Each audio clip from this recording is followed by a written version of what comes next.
অভিষেক কবিতাটা আজকের পর থেকে তোমাদের আর কারো কাছে কঠিন এবং জটিল বলে মনে তো হবেই না। উল্টে তোমরা তোমাদের অন্যান্য বন্ধুদের এই কবিতাটা পড়িয়ে বুঝিয়ে দিতে পারবে। এই চ্যালেঞ্জ নিয়ে শুরু করছি আজকের এই সুপার এক্সক্লুসিভ ভিডিও। তোমরা যারা দশম শ্রেণীতে পড়ছো, স্কুল কিংবা মাদ্রাসা বোর্ড থেকে মাধ্যমিক বা দশম শ্রেণীর ফাইনাল পরীক্ষা দিতে চলেছ, তোমাদের একটা চমৎকার পাঠ্য কবিতা রয়েছে মাইকেল মধুসূদন দত্তের লেখা অভিষেক কবিতা। এই কবিতাটাই আজকের ভিডিওতে আমি তোমাদের এমন ভাবে পড়াবো, আমি গ্যারান্টি দিয়ে বলতে পারি এই ভিডিওটা যদি মনোযোগ দিয়ে একটু না টেনে মোটামুটি 40-45 মিনিটের এই ক্লাসটা তুমি কমপ্লিট করো, অভিষেক কবিতা নিয়ে আর কোনোদিনও তোমার কোনো প্রবলেম হবে না। একটা অনুরোধ, খাতা কলম যদি হাতের কাছে থাকে ভালো হয়, কিংবা তোমার পাঠ্য বইটা খুলে নিয়ে তুমি যদি এই ক্লাসটা করো বেশি উপকৃত হবে। তুমি যদি অভিষেক কবিতাটি পড়বার আগে এই কবিতার পূর্বসূত্র না জানো, তাহলে শতবার পড়লেও কবিতাটা তোমার কাছে কিন্তু পরিষ্কার হবে না। তো আমি কবিতার পূর্বসূত্র তো বলবোই, তার আগে একটা পূর্বের কথা বলি। গত 2-3 বছর আগে এই ইউটিউব চ্যানেলেই অভিষেক কবিতার আলোচনামূলক ভিডিও আমি পোস্ট করেছিলাম, যেটা কয়েক লক্ষ ছাত্রছাত্রী দেখেছে। তাই এবছর আরো আকর্ষণীয় ভাবে 2 বছর আগে যে ভিডিও পোস্ট হয়েছিল সেটাকে আরো আকর্ষণীয় করে, আরো সহজ করে তোমাদের সামনে তুলে ধরছি।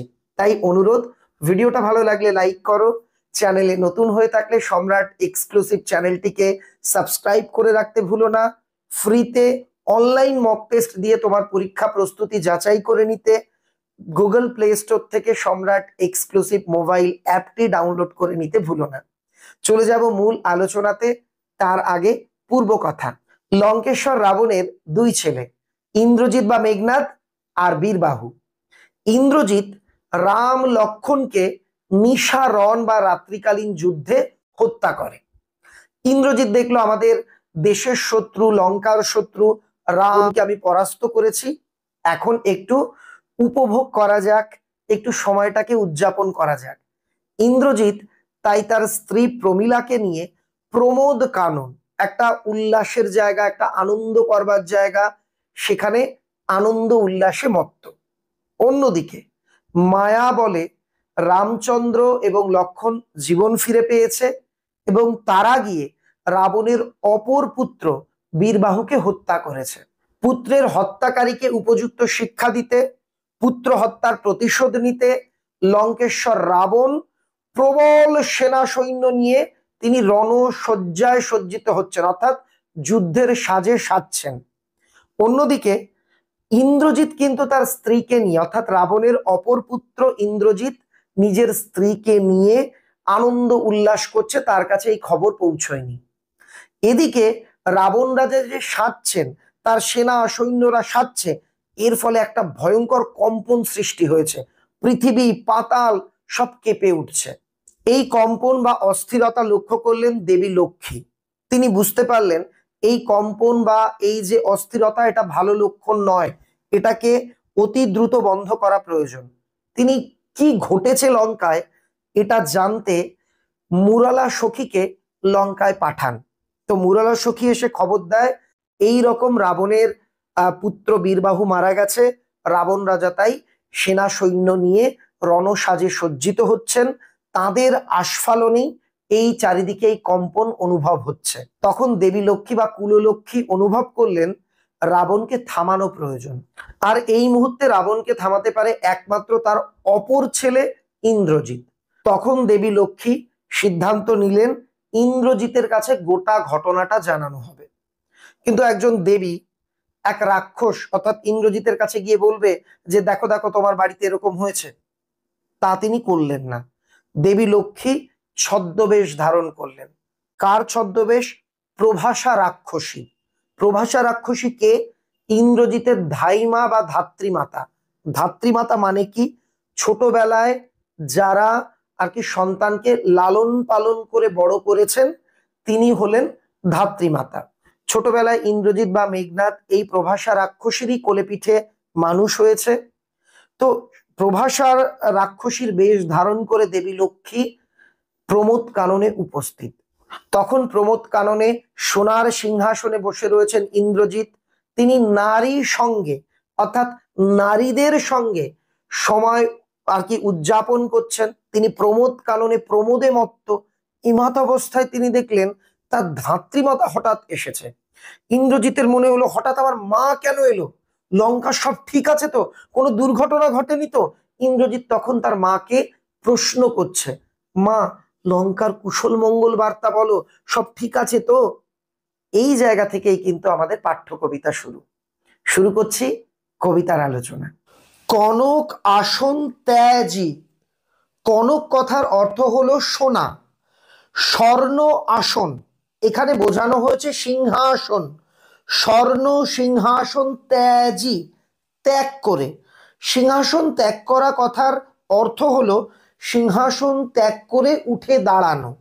তার মানে এই জায়গাতে বোঝানো হচ্ছে সোনার সিংহাসন ত্যাগ করে উঠে দাঁড়ালেন বীরেন্দ্র কেশরী ইন্দ্রজিৎ। বীরেন্দ্র কেশরী কথাটি একটি বিশেষণ। এটার মানে বীর সিংহের মতো কেশর আছে যার। এটা মূলত যারা সিংহের ন্যায় সিংহের মতো বীর তাদের ক্ষেত্রে এই বিশেষণটা দেওয়া হয়। বীরেন্দ্র কেশরী ইন্দ্রজিৎ, তার মানে বীরেন্দ্র কেশরী বলতে ইন্দ্রজিৎ বা মেঘনাদকে বোঝানো হয়েছে। প্রণমিয়া, প্রণাম করলেন ধাত্রীর চরণে। ধাত্রী কথার অর্থ ধাত্রীমাতা, ধাই মাতা বা পালিতা মাতার পায়ে। চরণে কথার অর্থ পায়ে। কহিলা, বললেন কি হেতু মা তো, কি কারণে, হেতু মানে কারণ, কি কারণে মা গতি তব আজি এ ভবনে। গতি মানে আগমন, তব মানে তোমার, আজি মানে আজকে, এ ভবনে এই গৃহে। কহ দাসে লঙ্কার কুশল, তোমার এই দাসকে, তোমার এই সন্তানকে বলো লঙ্কার কুশল বার্তা। অর্থাৎ আমাদের দেশ, আমার ভূখণ্ড লঙ্কার কুশল বার্তা, সেখানে সবকিছু ঠিক আছে কিনা, সবাই ভালো আছে কিনা সেটা আমায় বলো। আমরা যেটুকু কবিতা পড়লাম তাতে এই রকম একটা ছবি আমাদের চোখের সামনে ফুটে উঠছে। ইন্দ্রজিৎ প্রমোদ কাননে স্বর্ণ সিংহাসনে বসেছিলেন, হঠাৎ দেখলেন তার ধাত্রীমাতা প্রভাষা রাক্ষসী সেখানে এসেছেন।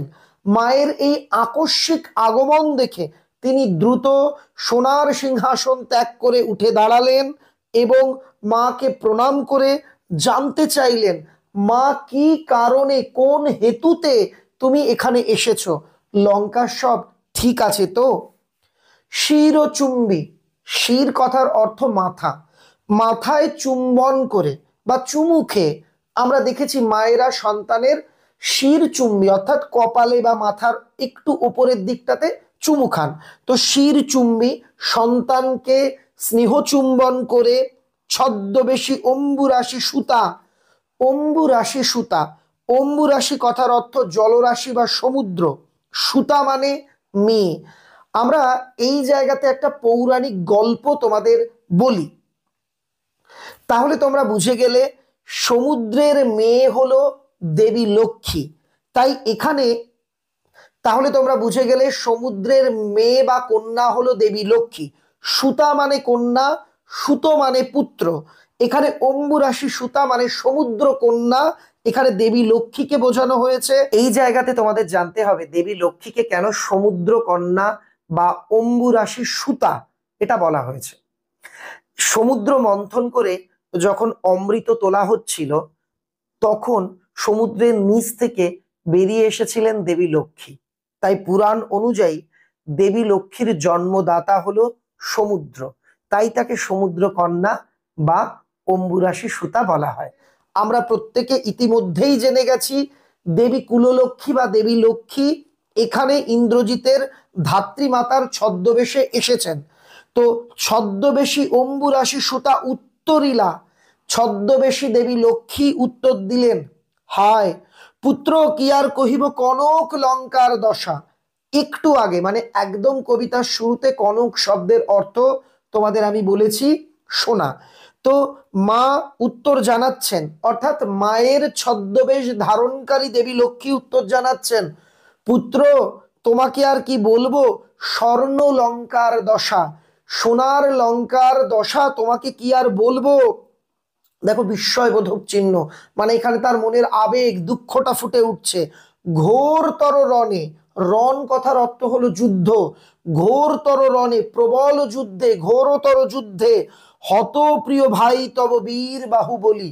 হত মানে নিহত হয়েছে, মানে মারা গেছেন, তব তোমার প্রিয় ভাই যার নাম বীরবাহু, তার নাম কিন্তু বীরবাহু বলি নয়, বলি কথার অর্থ বলশালী। তার মানে এই পংক্তিতে বোঝানো হয়েছে ঘোরতর যুদ্ধে তোমার প্রিয় বলশালী ভাই বীরবাহু বীর গতি পেয়েছেন বা মারা গেছেন। তার শোকে মহাশোকী রাক্ষসাধিপতি, তার শোক অর্থাৎ সন্তানের শোক, সন্তানের মৃত্যু শোকে মহাশোকী অত্যন্ত শোকগ্রস্ত হয়েছেন, অত্যন্ত দুঃখ পেয়েছেন রাক্ষসাধিপতি, রাক্ষসদের অধিপতি বা লঙ্কেশ্বর রাবণ। সসৈন্যে সাজেন আজি যুঝিতে আপনি, এটা কিন্তু আপনি নয়, আপনি, আপনি কথার অর্থ নিজে, সসৈন্যে সৈন্য সামন্ত নিয়ে সাজেন আজি যুঝিতে আপনি, যুঝিতে কথার অর্থ যুদ্ধ করার জন্য, যুদ্ধ করতে।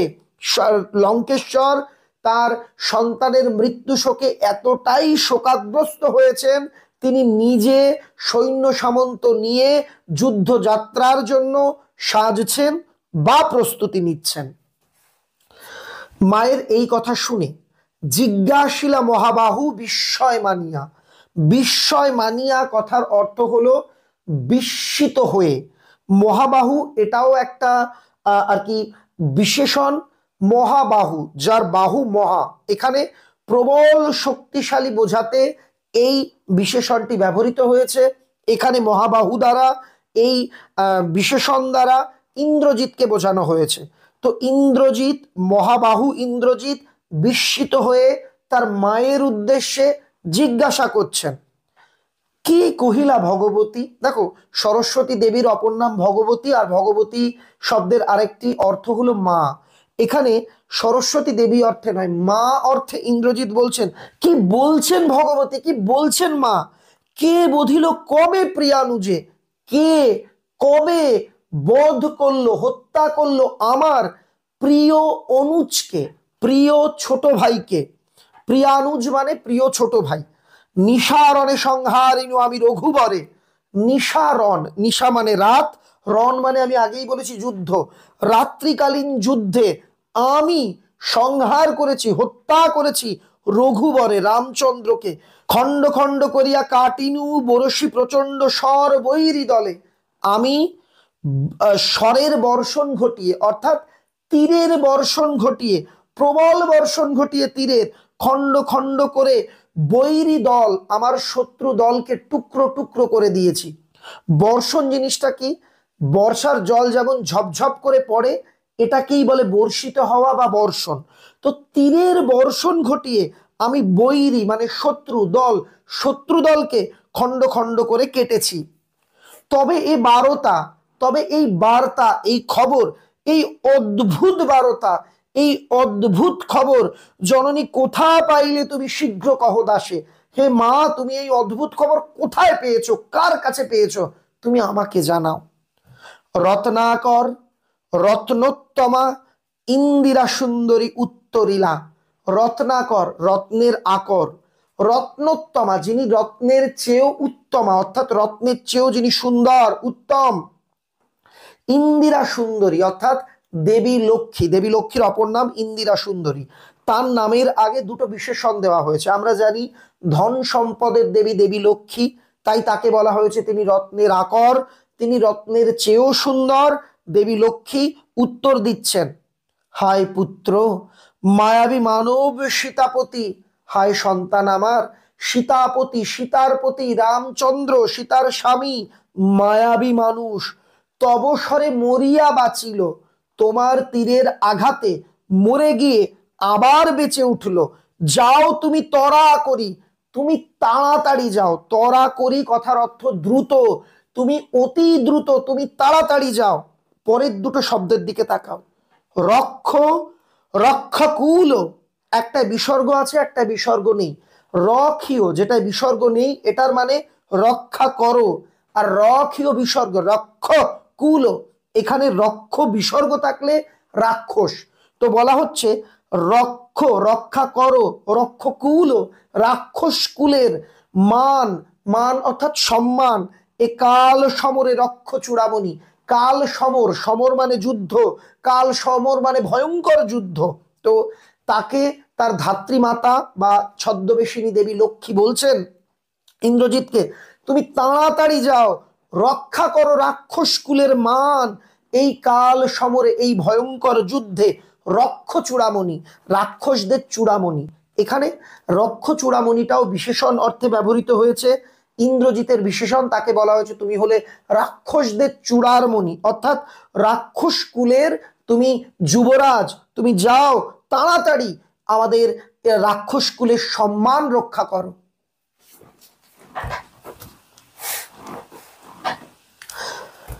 ছিড়িলা কুসুম দাম, ছিড়লো কুসুম দাম, ফুলের মালা, কুসুম মানে ফুল, দাম মানে মালা।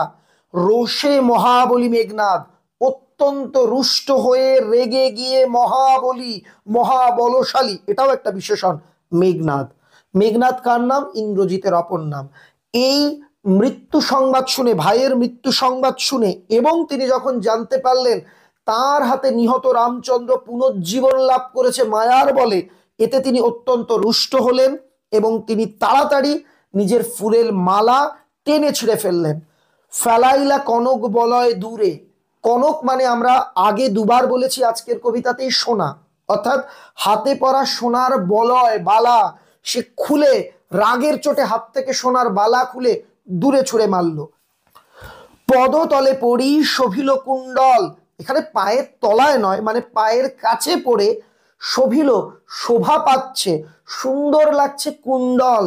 কুণ্ডল কথার অর্থ হলো কানের দুল। আগেকার দিনে যুবরাজেরা কানে দুল পরতেন, তো তিনি রাগের চোটে নিজের কানের দুল খুলেও ছুঁড়ে ফেললেন, সেগুলো পায়ের কাছে পড়ে রইল, শোভা বর্ধন করছে। কেমন শোভা?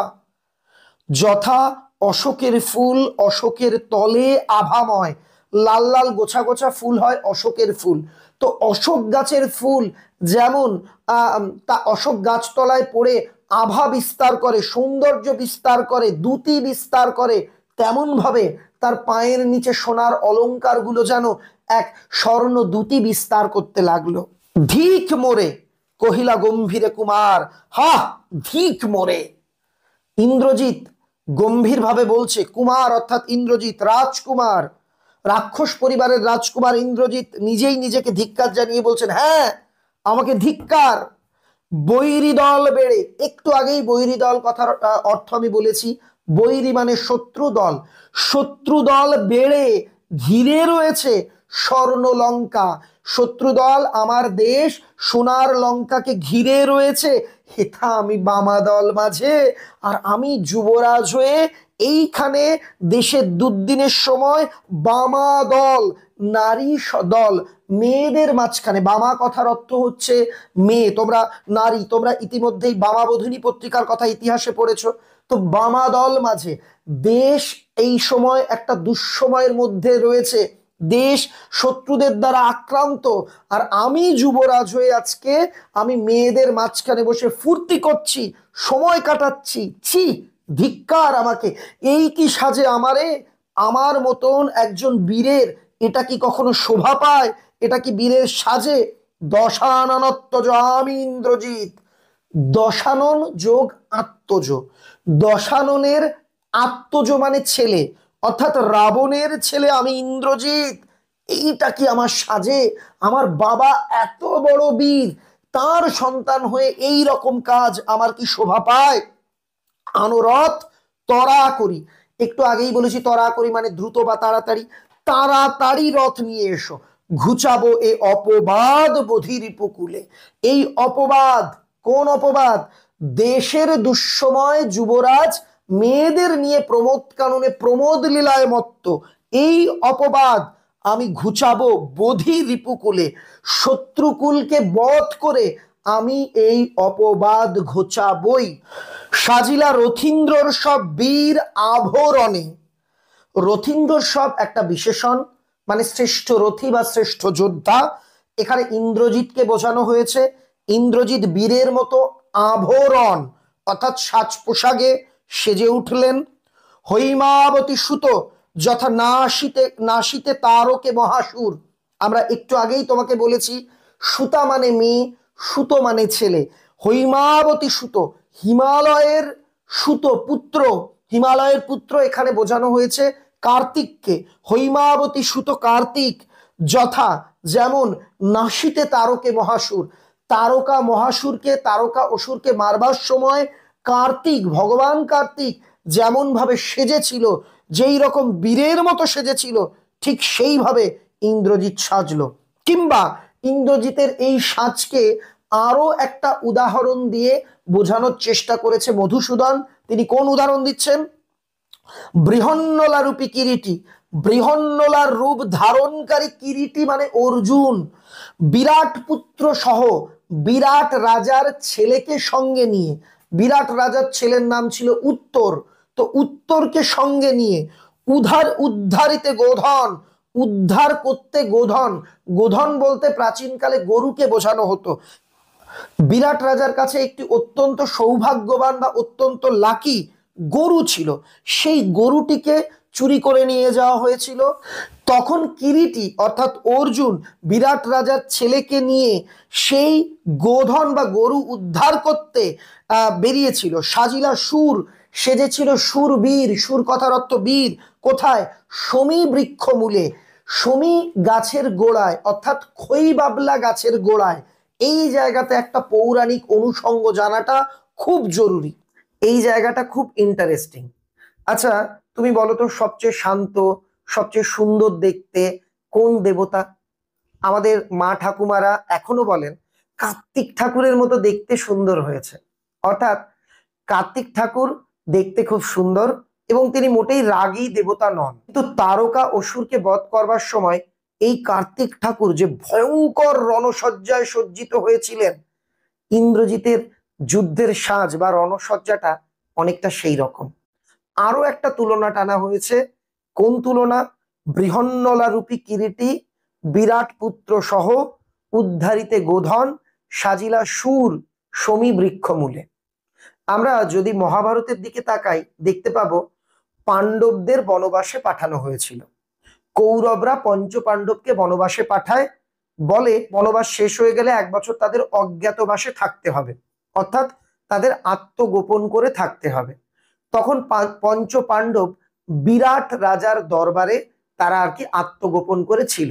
এর মধ্যে অর্জুন বিরাট রাজার দরবারে এই বড় চুল বানিয়ে হাততালি দিতে দিতে নৃত্য করতে করতে প্রবেশ করে বলেছিল আমার নাম বৃহন্নলা। সবাই জানতো এ পুরুষ নয়, কিন্তু সেই বৃহন্নলা রূপী কিরীটি অর্থাৎ সেই বৃহন্নলার রূপ ধারণকারী অর্জুন যখন তার যোদ্ধার বেশে আসে সবাই তো মুগ্ধ। কখন এসেছিল? বিরাট রাজার একটা অত্যন্ত সৌভাগ্যবান গরু ছিল, তৎকালীন সময় গরুকে গোধন বলা হতো। সেই গরু চুরি যায়, সেই গোধন খোঁজবার জন্য বৃহন্নলা এবং বিরাট রাজার পুত্র মানে বিরাট রাজার ছেলে যার নাম উত্তর, উত্তর আর বৃহন্নলা দুজনে মিলে বেরোয়। পঞ্চ পাণ্ডবেরা যখন আর কি এই ছদ্মবেশ ধারণ করে বিরাট রাজার বাড়িতে ঢোকে তখন তারা শমী গাছের গোড়াতে তাদের অস্ত্র শস্ত্র সমস্ত কিছু লুকিয়ে রেখে এসেছিল।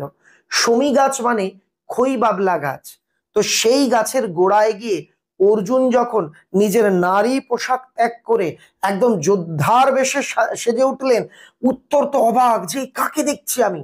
সেই দিন অর্জুন যেমন রণসজ্জায় সজ্জিত হয়েছিলেন, ঠিক তেমন ইন্দ্রজিৎ কিন্তু বা মেঘনাদও কিন্তু রণসজ্জায় সজ্জিত হয়েছে। মেঘ বর্ণ রথ, রথটা মেঘের মতো রঙের, চক্র বিজলির ছটা, সেই রথের চাকা থেকে বিচ্ছুরিত হচ্ছে বিজলি বা কারেন্ট বা বিদ্যুৎ। ধ্বজ মানে রথের পতাকা, ধ্বজ কথার অর্থ পতাকা, ইন্দ্রচাপ রূপী অর্থাৎ রামধনুর মতো, ইন্দ্রধনুর মতো, তুরঙ্গম বেগে আশুগতি, রথটি ঘোড়ার মতো বেগে এগিয়ে আসছে।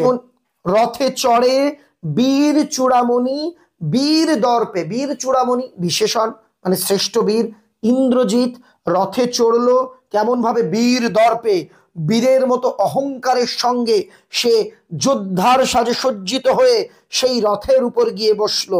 হেনকালে এমন সময় প্রমীলা সুন্দরী, ইন্দ্রজিতের স্ত্রীর নাম প্রমীলা, ইন্দ্রজিৎ বা মেঘনাথের বউ প্রমীলা সুন্দরী, এটাকে ইন্দিরা সুন্দরীর সঙ্গে কিন্তু মিলিয়ে ফেলবে না। ইন্দিরা সুন্দরী হচ্ছে দেবী লক্ষ্মী, প্রমীলা সুন্দরী হচ্ছে ইন্দ্রজিতের স্ত্রী প্রমীলা।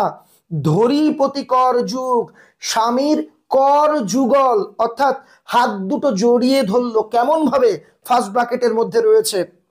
হায় রে যেমতি যেমন, হেমলতা স্বর্ণলতা আলিঙ্গয়ে জড়িয়ে ধরে বা আলিঙ্গন করে, তরু কুলেশ্বরে বড় বড় বৃক্ষ বা বনস্পতিকে আমরা দেখে থাকবো।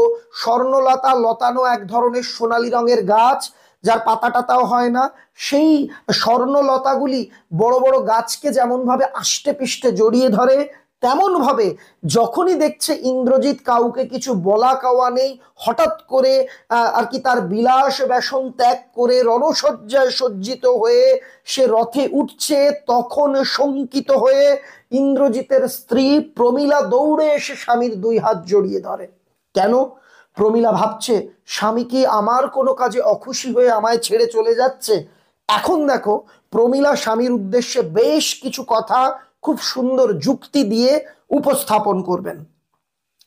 কহিলা কাঁদিয়া ধনী, কেঁদে বললেন, ধনী কথার অর্থ রমণী, সেই রমণী কেঁদে কেঁদে বলছেন, প্রমীলা কেঁদে কেঁদে বলছেন, কোথা প্রাণ সখে, কোথায় আমার প্রাণ সখে রাখিয়ে দাসীরে কহ চলিলা আপনি। তুমি তোমার এই দাসীকে রেখে, তুমি তোমার এই দাসীকে ত্যাগ করে তুমি কোথায় চলেছ প্রাণ সখে, হে প্রাণনাথ, হে স্বামী, আমাকে রেখে আপনি তুমি একা একা কোথায় চলে যাচ্ছ। কেমনে ধরিবে প্রাণ তোমার বিরহে এ অভাগী, তুমি চলে গেলে তোমার বিরহে, তোমার যাতনায়, তোমার দুঃখে, তোমার বিয়োগ ব্যথায় এই অভাগী, আমি অভাগী নারী, আমি কেমন করে প্রাণ ধরে রাখবো, আমি কেমন করে বাঁচবো। হায় নাথ, হায় আমার স্বামী, গহন কাননে গভীর জঙ্গলে ব্রততী লতা গুল্ম, লতা পাতা লতারা বাঁধিলে সাধে করি পদ, সাত করে ভালোবেসে যদি করি মানে হাতি, পদ পা, হাতির পাকে জড়িয়ে ধরে, যদি তার রঙ্গরসে মনঃ না দিয়া মাতঙ্গ যায় চলি। যদিও লতা গুল্মের সেই রঙ্গরসে মন না দিয়ে, ভালোবাসার আর কি ভালোবাসায় সাড়া না দিয়ে, মাতঙ্গ মানেও হাতি, হাতি যায় চলে, তবু তারে রাখে পদাশ্রয়ে যূথনাথ, যূথনাথ মানে হাতিদের রাজা, তবু তো সেই লতাগুল্মকে নিজের পদাশ্রয়, নিজের পায়ের নিচে, পায়ের আশ্রয় ঠাঁই দেয় হাতিদের রাজা। এখানে দেখো ইন্দ্রজিতের স্ত্রী মূলত বোঝাতে চেয়েছে, যখন গভীর জঙ্গলে হাতিরা হেঁটে যায়, লতা পাতা ভালোবেসে হাতির পা জড়ায়, ঠিকই আমি জানি হাতি সেই লতা পাতার ভালোবাসার মূল্য দেয় না, কিন্তু তবু তাকে ছেড়ে তো চলে যায় না, পায়ের নিচে লতা পাতাকে স্থান দেয়। আমার ভালোবাসা যদি তোমাকে বেঁধে রাখতে না পারে, তুমি যদি আমার ভালোবাসায় সন্তুষ্ট না হও, তুমি আমাকে ছেড়ে যেও না। হাতি যে লতাগুল্মকে পছন্দ করে না, তবু তাকে নিজের পায়ে ঠাঁই দেয়, তুমি কেন আমায় তবে ছেড়ে চলে যাচ্ছ? তবে কেন তুমি গুণনিধি, হে গুণী, তুমি কেন ত্যাগ করছো? কিঙ্করি রে আজি, কিঙ্করি কথার অর্থ দাসী, তোমার এই দাসী, তোমার এই স্ত্রী, আমি স্ত্রী নই, আমি তোমার দাসী, আমাকে তুমি কেন ত্যাগ করে চলে যাচ্ছ? হাসি উত্তরিলা মেঘনাদ, স্ত্রীর এই দীর্ঘ অভিযোগ শোনার পর মেঘনাদ ইন্দ্রজিৎ হেসে উত্তর দিচ্ছেন, ইন্দ্রজিতে জিতি তুমি সতী, ইন্দ্রজিতের হৃদয় তুমি জয় করেছো সতী, বেঁধেছো যে দৃঢ় বাঁধে, তুমি যে দৃঢ়, যে প্রবল প্রেমের বাঁধনে আমায় বেঁধেছো, কে পারে খুলিতে সে বাঁধ। আমাদের এই ভালোবাসার বন্ধন কেউ কোনোদিনও খুলতে পারবে না। তরায় আমি আসিব ফিরিয়া কল্যাণী, হে কল্যাণী। এখানকার স্ত্রীকে সে কল্যাণী বলছে, হে কল্যাণী আমি তাড়াতাড়ি ফিরে আসব। সমরে নাশি, আমি আগেই বলেছি সমর মানে যুদ্ধ, যুদ্ধে নাশ করে তোমার কল্যাণে, তোমার ভালোবাসায়, তোমার কল্যাণে যুদ্ধে নাশ করে রাঘবে, আমি রামচন্দ্রকে তোমার আশীর্বাদে, তোমার ভালোবাসায়, তোমার কল্যাণে যুদ্ধক্ষেত্রে হত্যা করে আমি তাড়াতাড়ি ফিরে আসব। বিদায় এবে, এবে মানে এখন, বিদায়, দেহ মানে দেও, বিধুমুখী, বিধু মানে চাঁদ, মুখী মানে মুখ, চাঁদের মতো মুখ যে নারীর, তাকে বলা হয় বিধুমুখী। অর্থাৎ ইন্দ্রজিৎ সোহাগ করে তার স্ত্রীকে বলছে, এবার তবে বিদায় দাও চন্দ্রমুখী। কেমন লাগছে এই আলোচনা আমাকে লিখে জানিও। সত্যি কথা বলো, এইভাবে এত সহজে আগে তুমি কোথাও এই কবিতার আলোচনা দেখেছো বা শুনেছো? আর একটা অনুরোধ, তোমার যে বন্ধুরা আমাদের চ্যানেলের ব্যাপারে জানে না তাদের কাছে অবশ্যই, তোমাদের তো অনেক হোয়াটসঅ্যাপ ফেসবুকের গ্রুপ আছে, ইনস্টার গ্রুপ আছে, সেখানে এই ভিডিওর লিঙ্কটা শেয়ার করে দিও। আর আমাকে লিখে জানিও তুমি কোথা থেকে ভিডিওটা দেখছো। আমারও তো জানা দরকার যে বাংলার কোন কোন প্রান্তে আমার ছাত্রছাত্রী বন্ধুরা আছে। আর একটা বিষয়, তুমি এবার হাই মাদ্রাসা পরীক্ষা দেবে, আলিম পরীক্ষা দেবে, নাকি মাধ্যমিক পরীক্ষা দেবে, এটাও আমাকে কমেন্টে লিখে জানিও। একটা জিনিস দেখাই, প্রতি বছর স্কুল এবং মাদ্রাসা বোর্ডের জন্য আমার লেখা এই বইটি প্রকাশিত হয়, সম্রাট এক্সক্লুসিভ সাজেশন। এবারও জুন মাস নাগাদ বই প্রকাশিত হবে, সম্পূর্ণ উত্তর সহ কমপ্লিট সাজেশন বই, এবং যে বই থেকে প্রতি বছর হাই মাদ্রাসা, আলিম বা মাধ্যমিক তিনটে পরীক্ষাতেই গড়ে 100% প্রশ্ন কমন থাকে, সেই বইটি কিন্তু আগামী জুন মাসে প্রকাশিত হবে। ফ্লিপকার্ট, অ্যামাজন, এখানে তোমরা যেমন বই পাবে, বাড়ির পাশের বইয়ের দোকানেও বই পাবে। বই প্রকাশের আগে আমি আলাদাভাবে তোমাদের জানিয়ে দেব। আমরা কোন পর্যন্ত আলোচনা করলাম একটু সংক্ষেপে বলি। ইন্দ্রজিৎ দেখলো তার ধাত্রীমাতা এসছে, সে মাকে সম্মান জানিয়ে বলছে, মা কি হয়েছে? তার মা বলল, সর্বনাশ হয়ে গেছে, তোমার ভাই মারা গেছে, তোমার বাবা যুদ্ধে যাওয়ার জন্য সাজছেন। এই কথা শুনে ইন্দ্রজিৎ নিজের বিলাস ব্যাসন, অর্থাৎ যে সেজে গুজে তিনি ছিলেন, আচ্ছা তুমি এই জায়গাতে আমায় বলো তো, তুমি যে পোশাক পরে বিয়ে বাড়িতে যাও সেটা পরেই তো কোনো শোক বাড়িতে বা কোনো শ্রাদ্ধ বাড়িতে যাও না, তাই তো? তো যে পোশাকে আনন্দ উল্লাস করছিলেন, গায়ে সোনার অলংকার, ফুলের মালা, এগুলো পরে তো কেউ যুদ্ধ করতে যায় না।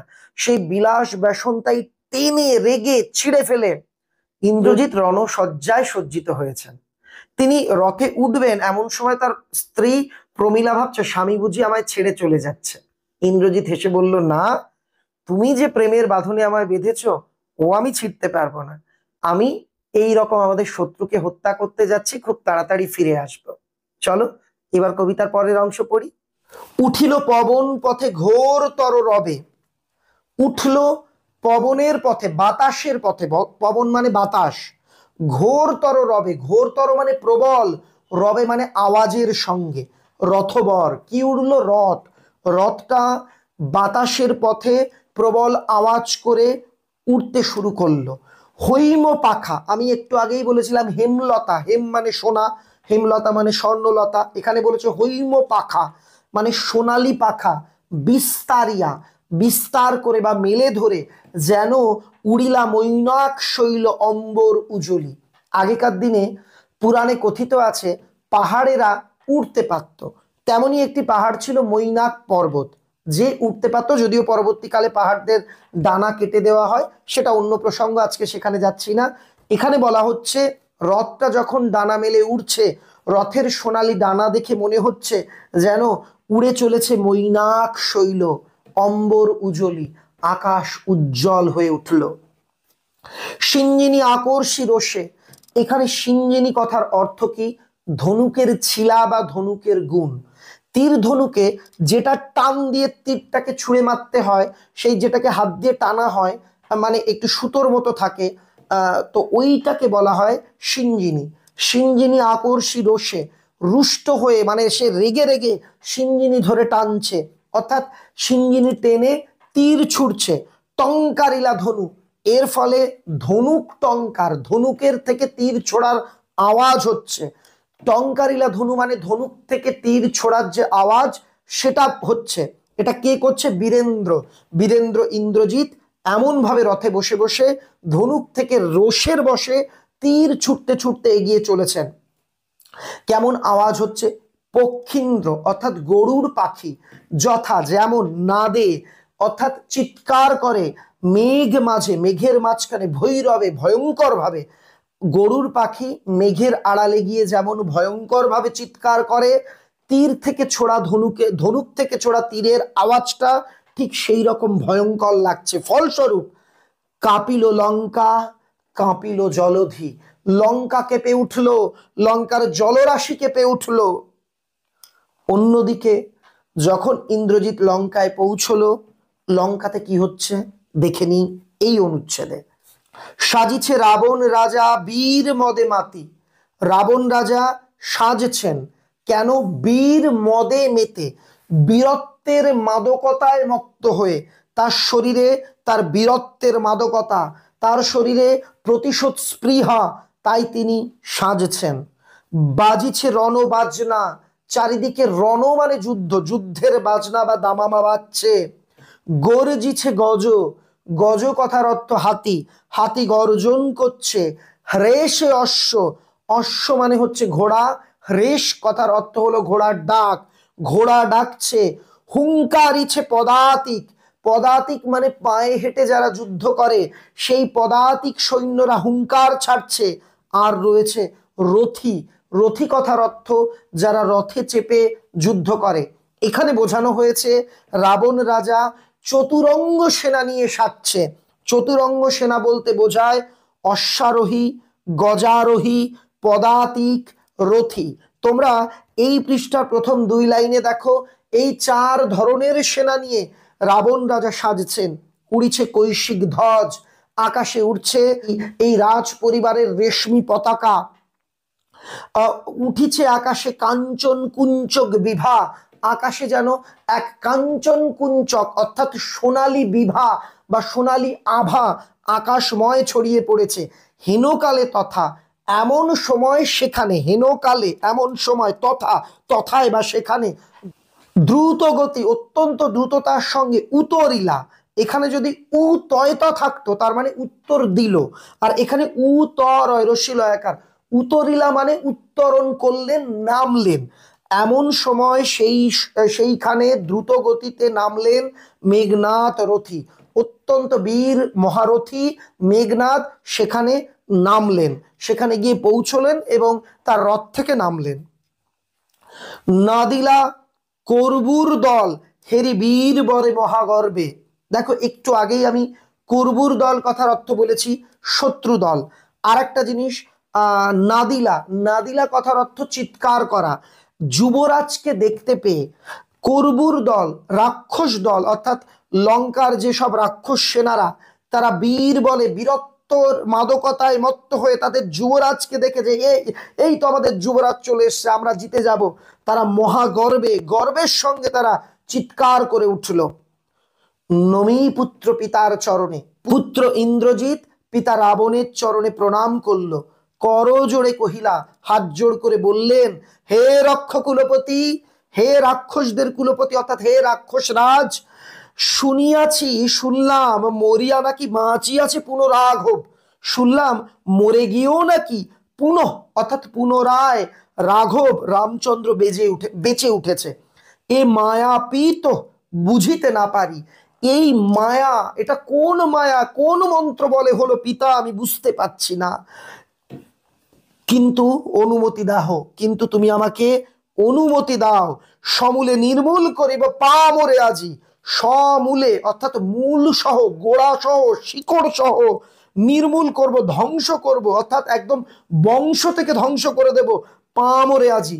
ওই পামর কথার অর্থ পাপিষ্ঠকে আজি, তুমি আমাকে একবার অনুমতি দাও, একদম গোড়া থেকে ওই পাপিষ্ঠকে আমি ধ্বংস করে আসব। ঘোর সরানলে করি ভস্য, আমি তাকে ঘোর স্বরযুক্ত অনল, অনল মানে আগুন, স্বর মানে তীর, তীরের আগুনে, তোমরা দেখবে মহালয়াতে যখন তীর মারে সেই তীর থেকে আগুন বেরোতো, তোমরা টিভিতে দেখেছো গ্রাফিক্সে, ওটাই হচ্ছে সরানল। তীরের আগুনে আমি রামচন্দ্রকে ভস্য করব, বায়ু অস্ত্রে উড়াইব তারে, বায়ুকে অস্ত্র বানিয়ে তাকে উড়িয়ে নিয়ে আসব, নতুবা অথবা বাঁধিয়া আনি দিব রাজপথে। তো আমি রামচন্দ্রকে বেঁধে রাজপদে রাজার পায়ে, তোমার পায়ে এনে ফেলবো। আলিঙ্গি কুমারে, কুমার অর্থাৎ ইন্দ্রজিৎকে আলিঙ্গন করে বুকে জড়িয়ে ধরে চুম্বিশির কপালে চুমু খেয়ে মৃদুস্বরে, অত্যন্ত অল্প আওয়াজে মৃদু কণ্ঠস্বরে উত্তর করিলা তবে স্বর্ণ লঙ্কাপতি।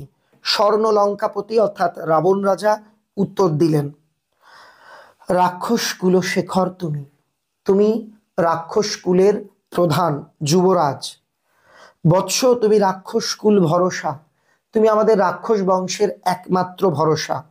এ কাল সমরে, এই ভয়ঙ্কর যুদ্ধে, সমর মানে যুদ্ধ আগে বলেছি, নাহি চাহে প্রাণ মম পাঠাইতে তোমা বারংবার, নাহি চাহে, চায় না, প্রাণ মম আমার প্রাণ, পাঠাইতে তোমা, তোমাকে পাঠাতে বারংবার, এই ভয়ঙ্কর যুদ্ধে তোমাকে পাঠাতে আমার বারবার ভালো লাগে না। হায় পুত্র বিধিবাম মম প্রতি, আন্ডারলাইন করবে, এই লাইনটা না প্রচুর স্কুলে দেবে। হায় বিধি, বাম অর্থাৎ বিরূপ, মম মানে আমার প্রতি। এখানে বিধি বিরূপ আমার প্রতি বলতে দুটো হতে পারে, এক বিধাতা আমার প্রতি বিরূপ, দুই হায় ভাগ্য আমার প্রতি বিরূপ, মানে ভাগ্য আজকে আমার এগেনস্টে, আমার পক্ষে নয়, সবকিছু প্রতিকূল। কে কবে শুনেছে পুত্র ভাসে শিলা জলে, কোনোদিন পুত্র শুনেছ পাথর জলের উপর ভাসে? কে কবে শুনেছে লোক মরি পুনঃ বাঁচে? কেউ কোনোদিনও শুনেছে একটা মানুষ, একটা সাধারণ লোক মারা যাওয়ার পর পুনঃ অর্থাৎ পুনরায় আবারও বেঁচে ওঠে? বিধি বাম মম প্রতি, রাবণের এই কথাটা বলার কারণ কি? সে দুটো কারণ বলেছে, ভাসে শিলা জলে আর লোক মরি পুনঃ বাঁচে। এটা তো বোঝা গেল রাবণ রাজা বলছেন যে রামচন্দ্র মারা গেছে সে আবার পুনরায় বেঁচে উঠেছে, ভাগ্য বা বিধাতা আমার এগেনস্টে, আমার প্রতি বিরূপ, না হলে এমনটা হয় আমার যে শত্রু সে একটা তুচ্ছ মানুষ, সে মরে গেছে আবার জ্যান্ত হয়ে উঠলো। আরেকটা উপমা এখানে ব্যবহৃত হয়েছে, ভাসে শিলা জলে। এই জায়গার ব্যাখ্যাটা দুভাবে করা যেতে পারে, অন্ততপক্ষে দুটো ব্যাখ্যা পাওয়া যায়, আমি দুটোই তোমাদের সামনে তুলে ধরছি। রাবণ এভাবে বোঝাতে চেয়েছেন, বৎস তুমি বলো ভাগ্য যদি আমার প্রতি বিরূপ না হয় কখনো কি পাথর জলে ভাসে? ঠিক তেমন কখনো কি মানুষ মরে বাঁচে?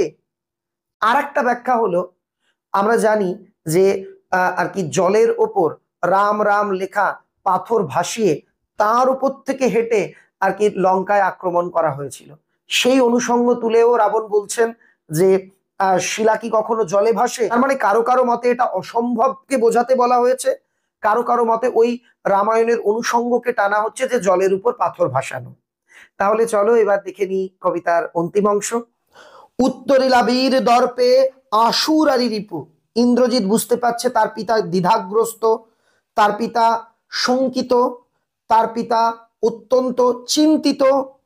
তখন সে বীর দর্পে, বীরের মতো অহংকারের সঙ্গে উত্তর করলো। কে উত্তর করলো? এই শব্দটার মানে ভালো করে জেনে নাও, অনেকেই এই শব্দের সঠিক অর্থটা জানো না বা বাজার চলতি নোট পড়ে বুঝতেও পারবে না। আশুরারি, অসুরের অরি, অসুরদের অরি মানে শত্রু, কারা? দেবতা। রিপু মানেও শত্রু। এখানে বোঝানো হয়েছে অসুরদের শত্রুর শত্রু, অসুরদের অরির রিপু, অরি আর রিপু দুটো মানেই শত্রু। তার মানে অসুরদের শত্রু দেবতা, দেবতার শত্রু এখানে বোঝানো হয়েছে ওসে ইন্দ্রজিৎকে। তো বীর দর্পে আশুরারি রিপু, ইন্দ্রজিৎ উত্তর করছে কি ছাড় সে নর, ও তো একটা তুচ্ছ মানুষ, তারে ডরাও আপনি রাজেন্দ্র। ওই রকম একটা তুচ্ছ মানুষকে হে রাজেন্দ্র, হে রাজামশাই আপনি ভয় পান?